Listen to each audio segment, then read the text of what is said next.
This is Basis 95.3, and we've got Laura Loudon. She's come down from Scotland again to give some more important updates to her extremely serious situation. So, Laura, tell us what you need to tell us. It's over to you.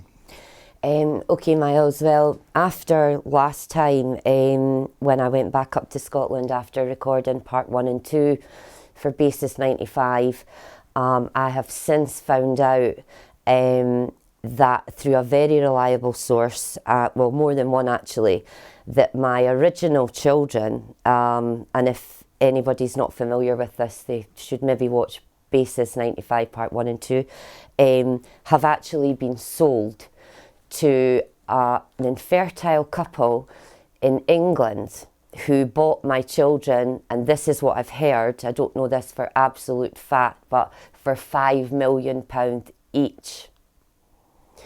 And so what I've decided to do is put my children's, after much deliberation, what I've decided to do is put my daughter's photo out there in the hope that somebody recognises them.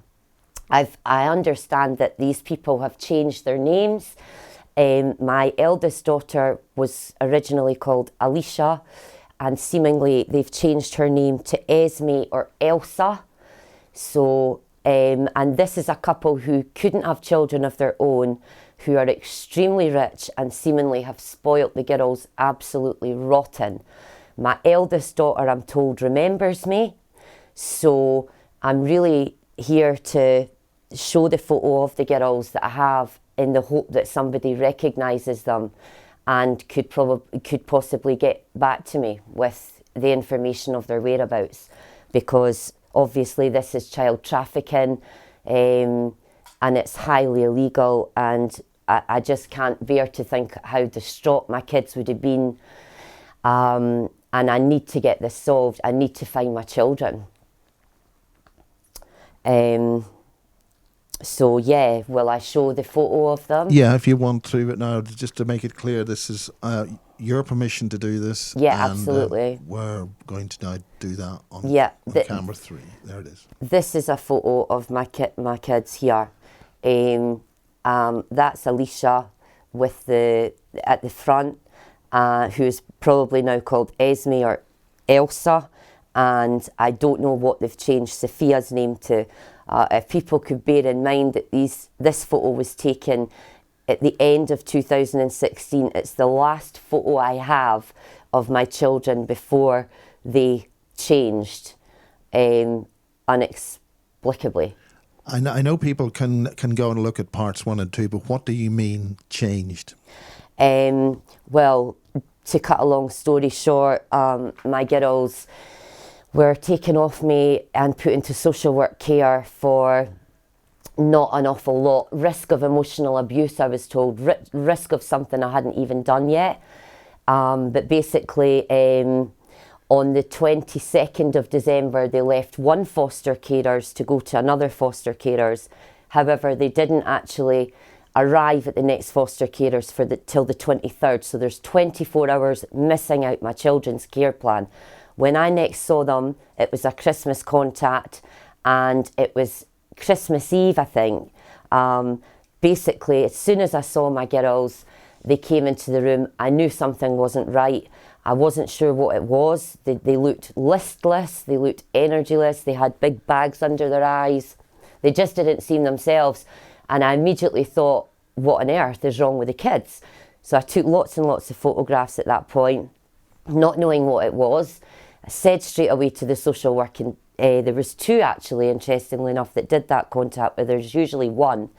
I said, there's something not right with the kids, and they said, oh, they'll be tired, they've moved carers, etc. But it wasn't until later on, when I was looking through the photographs, that I noticed that my eldest daughter's eyes had changed colour from a very greeny blue colour to hazel, and her youngest sister, my youngest daughter, Sophia's eyes had changed from a piercing blue colour to completely brown. So I had to ask for them to see an optometrist. They didn't want them to see an optometrist, but I demanded it. I had to take it really high in the social work before they even agreed to that. I said I was worried about their health, which I was. The optometrist told me and told the carers and the social work that children's eye colour doesn't change after the age of 6 months old. It may do slightly, but that would be over a period of time. It wouldn't be such a dramatic change, not both of them and not overnight. So I was extremely worried about this. I then got them looked at, which people can tune into Basis Part 2 of Basis 95 Part 2, where two consultants looked over my kids at the Sick Children's Hospital in Edinburgh and said that there was nothing wrong with them, but they had never heard of this happening, and they put it down to the fact that they just didn't know. They didn't know what had happened. I think he summarised by saying, in 10% of Caucasian children over the age of 6, eye colour can change over time. But that didn't include my kids because they weren't 6, they were 2 and 3 years old. Now that's the actual documentation that we've put on to Part 2. So the physical documentation is there for people to look in Part 2. That's right, and they can also look at that to see the dramatic change of eye colour, because obviously that's what we put into Part 2 so people can understand where I'm coming from here. But what I'm really trying to do is find my kids. I know they're out there somewhere and I know they've been bought. Somebody must know a couple who have previously not had any children and now suddenly have 2. And I'm sure that if this video, I'm really hoping and asking people if they could share this video as much as possible in the hope that I can find my children, because this is what's happened. And I know it might be hard to believe. It's hard to believe for me. I wish this wasn't happening, but unfortunately it is. It's like a living nightmare, but I will not stop till I find my children. And I know that this is a dangerous subject, and because I'm also exposing human cloning, which people have been saying for decades does exist, doesn't exist. Now, what are you exactly saying there? Well, I'm saying it does exist. In what way? I mean, why in relation to this particular story are you claiming human cloning? Well, because cloning is I think my children were cloned, and I think that they have replaced my children, my original children, with clones. And I know how far out this sounds, believe me. However, I've looked into this extensively. I've had to research it over the last 2 years. And the only thing with human cloning that they can't deter is eye colour and ear shape. And those are the 2 things in both my children that have changed dramatically, not just a little bit. Alicia's eyes were pure green, a bit like mine, but much greener. And they were gorgeous, actually. They both had amazingly striking eyes. And now, as I say, Alicia's eyes are hazel coloured. Her tongue tie has also disappeared. It's a condition that kids have when they're born, that their tongue's too tight to their mouth. And they said that they wouldn't operate on it because she could eat and speak normally. Now, could you look at camera 1? Because you've got a particular eye issue, which Madeleine McCann had. Do you want to talk about that? Yeah, I mean, I've always wondered what that thing is in my eye. It's a brown speckle in my left eye.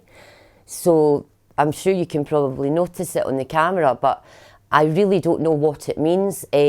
Some people have said to me that it's got some sort of reference to possible pagan type stuff, but I'm not a pagan, even though my father is a pagan master, I'm told. I don't speak to him at all now.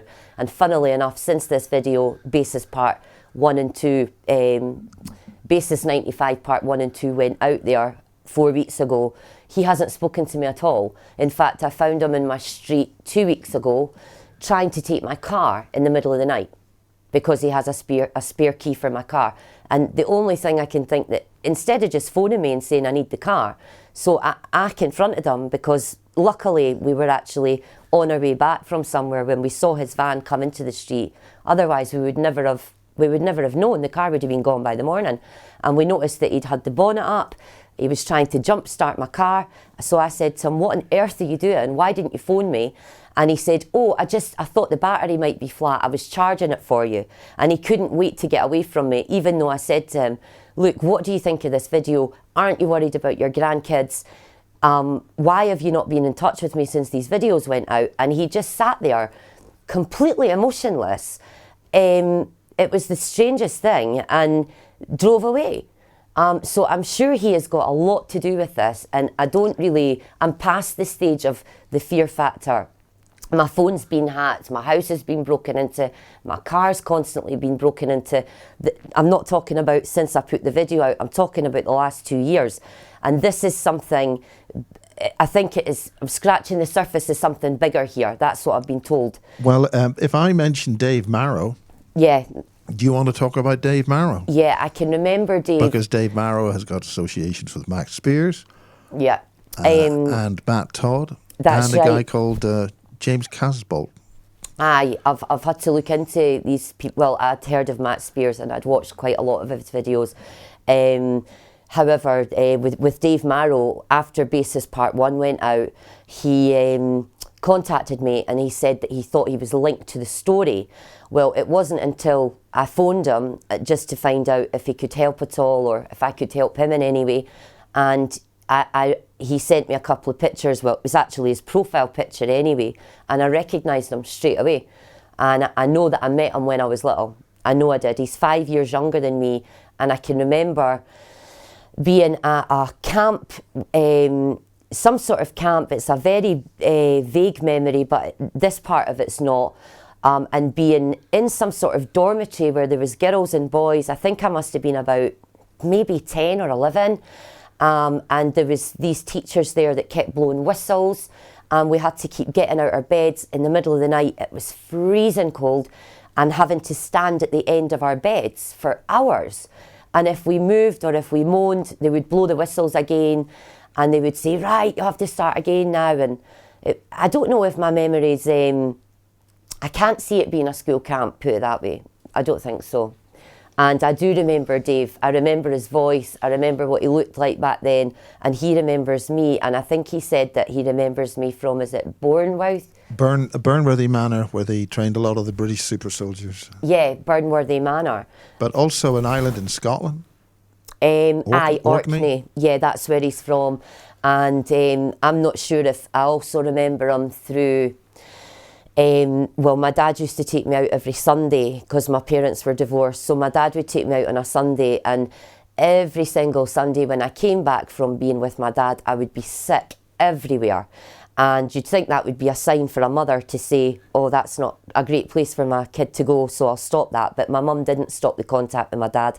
I don't know why I kept being sick every Sunday.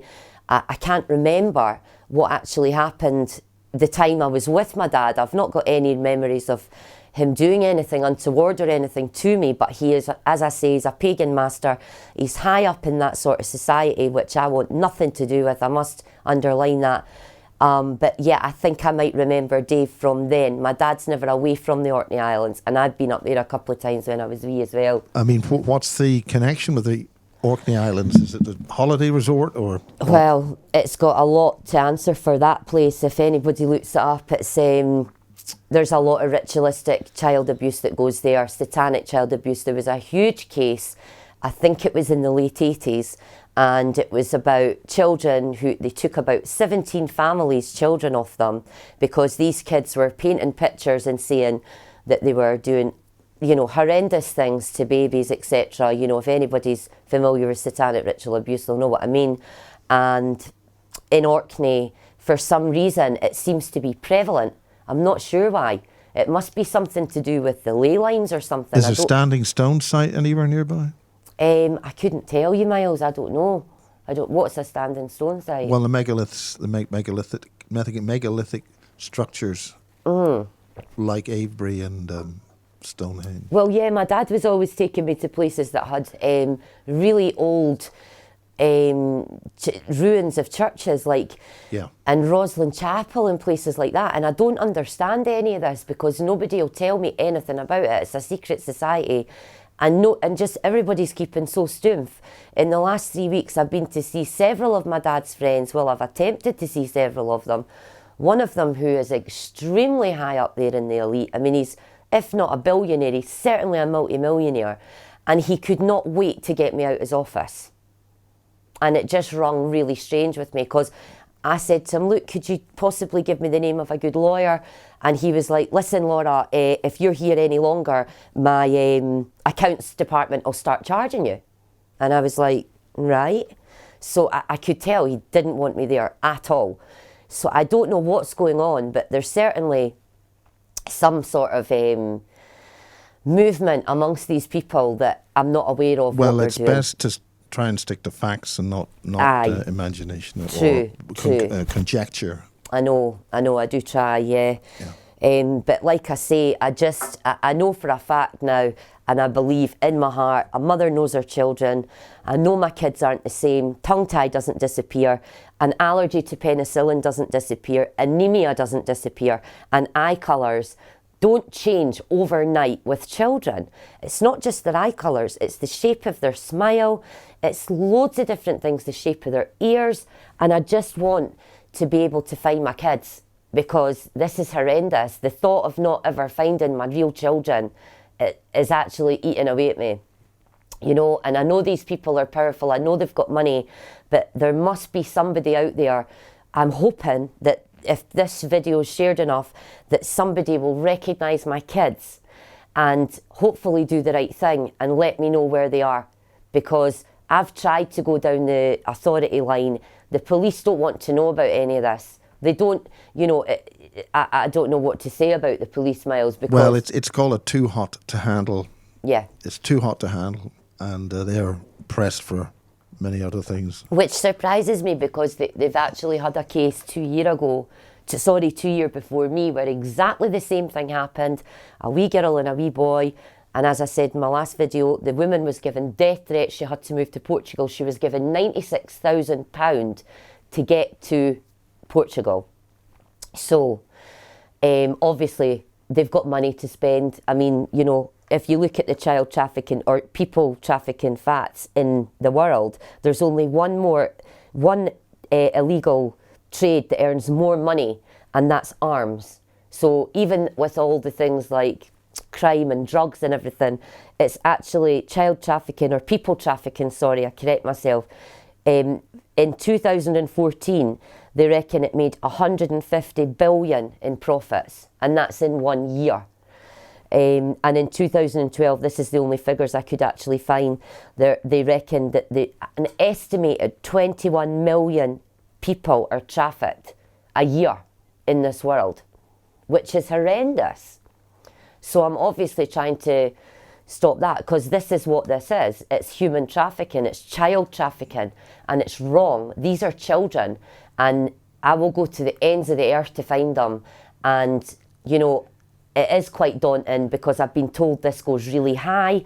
Whether or not they mean people that are powerful, I presume that's what people mean. And a lot of people in Edinburgh are absolutely terrified, but it gets you nowhere, that. So after much thought, it's the only thing I can do is put the girl's photo out there and hope that somebody recognises them. You've had other pregnancies which seem to disappear quickly, is that right? Yeah, a few times I've had that. Do you want to talk about that?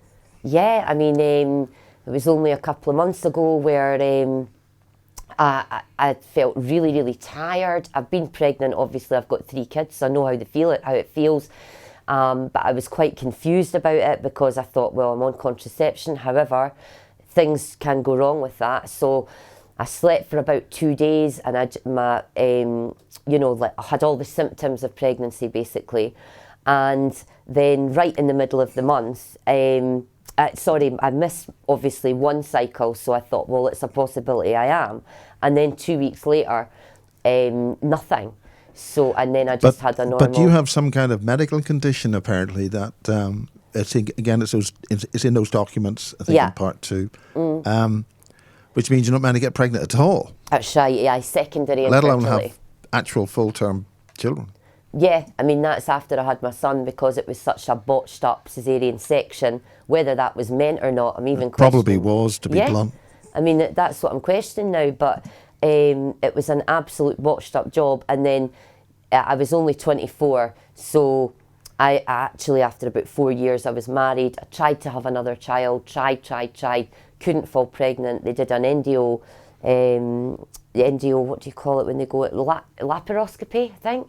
something like that. They go in through your belly button with a camera when you're out, and they look through your tubes and stuff to make sure nothing's wrong. And they said that due to scarring tissue in my tubes and my womb, because of the caesarean section being an emergency, and it being such a really touch and go for a while. I mean, Sean nearly died. He had to be resuscitated for 8 minutes. They said that I had secondary infertility, and there was less than 1% chance I'd ever fall pregnant. But lo and behold, on my 38th birthday, I went to my doctor's with really bad stomach pains. I'd already been there a couple of weeks previous, and the doctor said, well, just to be on the safe side, I'll do a pregnancy test. There's no point, Laura, because you are secondary, you've got secondary infertility, and you won't fall pregnant again. You realise that? And I said, yeah, I've accepted that. And when she came back into the room with the test, her face was bright red. I think she was more shocked than me, to be honest, because she hadn't even tested me in the weeks before that, where I'd been in with other complaints to do with my stomach. And because that's how unlikely it was for me to get pregnant, the doctor didn't even test me. So I was actually 13 weeks gone and 6 days by the time I realised I was pregnant, which was really surprising. And then I had Alicia. That was another caesarean section emergency. However, by the by, it was over the moon. I had a wee girl. I've always wanted a wee girl. I just thought, this is miraculous. This is, the doctors aren't always right. And then I went to get a implant put in my arm, which meant that it's a contraceptive method for women, and it would stop me getting pregnant again, because I was quite happy with my 14-year-old son and Alicia. And basically, I went on holiday. The doctor knew I was going on holiday the next day, and she said to me, when you get there, unwrap the bandage, and that'll be it. You're covered for the next 3 years for pregnancy. Like, that is your contraception method. So I thought, that's great. So I went to Turkey, and when I did the bandage, the actual implant was sticking right out my arm, and it should have been right inside my arm. So I had no option but to pull it out. And then obviously pregnancy only takes one time to go with somebody to get pregnant. That's what I did. And lo and behold, Alicia was only 5 months old, and then I discovered I was pregnant with Sophia. So between the ages of 38 and 39 and 11 months, I had 2 daughters, even though I wasn't meant to get pregnant at all. So it's very unusual. I think but you're still getting pregnant. Well, yeah. I mean, it's bizarre. I don't know. There doesn't seem to be any. I've looked into it, and to have one child when you've been deemed as infertile is really unusual, but to have 2 is highly unusual. So I don't know what all that's about. I mean, it bamboozles me, stuff like that. I've not got an answer for it, really, unfortunately. But what happens to these pregnancies that you've been having? I don't know, because I feel pregnant at the time, and I've got all the symptoms and everything. This has happened like throughout my life, to be honest. Like that, I just went over the last time it happened, but I've lost count of the amount of times that my period's been late, I felt pregnant, and I've just thought, I'm probably pregnant. I'll leave it a couple of days before I get a test, and then I'll do a test, and sometimes it's either void or it doesn't show up at all. So like, you've got the line that says you're pregnant. 2 lines say you're pregnant, 1 says you're not.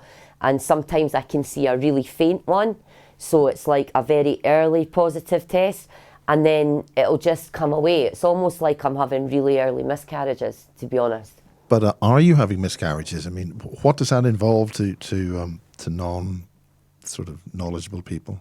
Well, just like very heavy periods, basically. So you would think your normal period type thing, but this is obviously, I don't want to be too graphic, but it's obviously a lot heavier with a lot more clots and stuff. Yeah, but are you having those, or have you been having those? Well, that's what happened just a few months ago, just a couple of months ago even. So I don't know what that's all about. I mean, I have heard that there's other people that go through this sort of phantom pregnancy thing. I think you were saying somebody that you knew. Yeah, but this is basically on the alien abduction thing, where the babies are taken. Right. Often after, there's different periods of time. We're not saying this is the case with you, but No. It's part of that whole program. Yeah, I mean, I really need to look into that more because I'm not as clued up in it as what I'd like to be. Because essentially this all plugs into what's called the secret space program. Right. And that's, getting pretty fantastic. Do you feel you've said what you want to say? Yeah, absolutely. And I just want to underline, and I'm really I don't want to beg people. Well, in fact, I will if I have to, but could please people that have either seen the first part or haven't seen the first part of Basis 95, if you could please look into it, because this involves children. I don't want this happening to anybody else. It's an absolutely horrendous situation. I feel like I've died and went to purgatory sometimes because it's so far out. And it's just, my kids are on my mind constantly because I know that they're out there somewhere, and it's been confirmed by more than one person. So I don't know if this has been a small group of people who have thought they could make money out my kids, or if it's a larger group. I don't know. But what I do know is these children, these people that have black market adopted my children, it's wrong, it's highly illegal, and they're my kids. Nature gave them to me. So I want to know where they are, and I really just want to know that they're safe. I think it's absolutely preposterous that I'm having to even do this video because, no, I don't mean it that way, Miles. What I mean is that the police won't look at this at all. And it's something that's highly illegal, and it involves kids, and you'd think they'd be all over it, but they just don't want to know. So that never ceases to shock. Have you had any sort of backdoor, what we might describe as backdoor conversations with people who are giving you information which is close to the target, so to speak? Well, yeah, I have to take everything with a pinch of salt. Is that what you mean? Well, backdoor nod and wink type of communication from people who can't be revealed for their own safety? Basically for their own safety. They've got families of their own. I've been told by them, it's self-preservation, Laura, because these people are scared. I don't know what they're actually scared of, because I'm past that fear factor stage, because they've ruined my life. They've taken my kids. And I even had a conversation with a social worker last week where I said to her, look, the children aren't the same, and they know this because I've been saying this since the children looked really different. And she said, well, what are you saying, Laura? Are you saying you don't trust the medical professionals? And I said, no, of course I trust the medical professionals, but all they ascertained was that whatever had caused this wasn't medical, so it didn't give me any answers as to what actually has happened here. That's what's called a leading question. Oh, really? Yeah. Right. Because then they can say you're bonkers. Well, yeah, exactly. So I didn't want Have to... you had any threats of being sectioned over this crazy story? No, they did. Last year, they said that, we're a bit worried about your mental health. And my gran had just died. It was the first time I've ever been in a hospital, a psychiatric hospital. My gran had died. I was told that they were splitting the girls up. And I was also getting death threats on my phone that the police wanted nothing to do with either. So what combined all those things, I was very, very stressed. So I was admitted to the Royal Edinburgh Hospital, but I wasn't sectioned. I was never sectioned. And I stayed there for 4 weeks, and they said, oh, you've got circumstantial anxiety and a wee bit of depression. Take these antidepressants and we'll see you later. So I am worried that they might go down the mental health thing and section me, and I could be in a hospital for years, because let's face it, that's what they can do, these people. But the one thing on my mind is finding my children and stopping this happening to anybody else, because it's horrendous. Absolutely horrendous. Well, I think we've probably said enough for now. We've come a heck of a long way once again from Scotland down to the south of England. Yeah. And that takes commitment and courage and a bit of luck to you.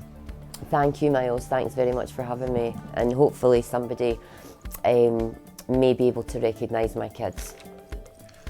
Okay. Thanks very much. And you can contact you on Facebook? Yes, on Facebook. If you look me up, Laura Loudon, there's a profile picture of lots of baby photos all together like a collage, and it says lives in Edinburgh. I think I'm the only Laura Loudon in Edinburgh actually that's on Facebook. so I'm easy to contact. Okay, well, that's it.